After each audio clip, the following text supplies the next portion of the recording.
नमस्कार मित्रांनो, आज आपण हा एक प्रश्न सॉल्व्ह करणार आहे. प्रश्न असा आहे की पूर्व पश्चिम सरळ रेषेत असणाऱ्या महामार्गावर ए आणि बी या दोन गावातून चिन्मय व निखिल हे दोघं जण एकमेकांना भेटायला निघाले. म्हणजे 2 पॉईंट्स आहे. एक आहे ए, दुसरा आहे बी.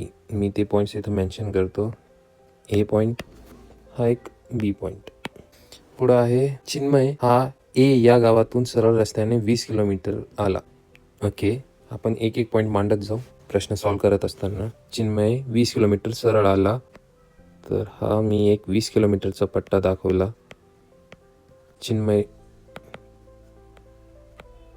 पुढं त्यांनी रस्ता बंद असल्याने त्यास उजवीकडे वळून 20 किलोमीटर व पुन्हा डावीकडे वळून 13 किलोमीटर यावे लागले. तर इथं 2 पॉईंट मेन्शन केले की रस्ता बंद असल्याने तो पहिले 20 किलोमीटर उजवीकडे वळला. जर चिन्मय सरळ जात होता मग तो उजवीकडे फिरतोय तर तो या साईडला येईल आणि या साईडला त्यांनी 20 किलोमीटर पुढे गेलेला आहे. तर मी ते पण लिहून घेतो. 20 किलोमीटर पुढे आलाय. पुढं प्रश्नामध्ये असा होता की तो डावीकडे वळतो 13 किलोमीटर. मग या पॉईंटने तो परत त्याच्या डाव्या बाजूला वळतोय, जो की हा असेल त्याच्या साईडने, आणि तिथं तो 13 किलोमीटर जातोय.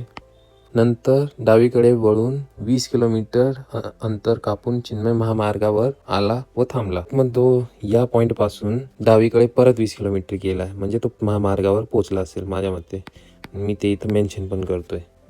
हा मी असा महामार्ग दाखवून देतोय, बरोबर. इथं येऊन तो स्टॉप झालेला आहे. पुढं निखिल बी या गावातून निघाला होता व त्याने महामार्गावर सरळ रेषेत 35 किलोमीटर आलाय. ठीक आहे, तर निखिल बी या गावापासून इथं आलाय 35 किलोमीटर. मी इथं टच नाही करत आहे कारण त्यांनी असं म्हटलं नाहीये की दोघं भेटले. फक्त लिहितो की 35 किलोमीटर आलाय आणि तो पण निखिल आलाय आपला भाऊ.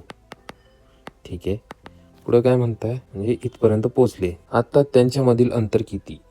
एकतर यांनी फक्त थांबलाय असं म्हटलंय 35 किलोमीटर येऊन, असं नाही म्हटलंय की भेटले. तर म्हणून हे दोघं पॉईंट्स आपण जॉईन नाही करू शकत माझ्या मते. तर ते अजून भेटलेच नसेल. त्यांच्यामध्ये एवढा नाही, याच्यापेक्षा जास्त पण अंतर असू शकतो. माझ्या मते हा अपूर्ण प्रश्न आहे, म्हणून आपण ऑप्शन 4 की माहिती अधुरी तो वापरू शकतो. तर याच्यामध्ये आन्सर असेल ऑप्शन 4.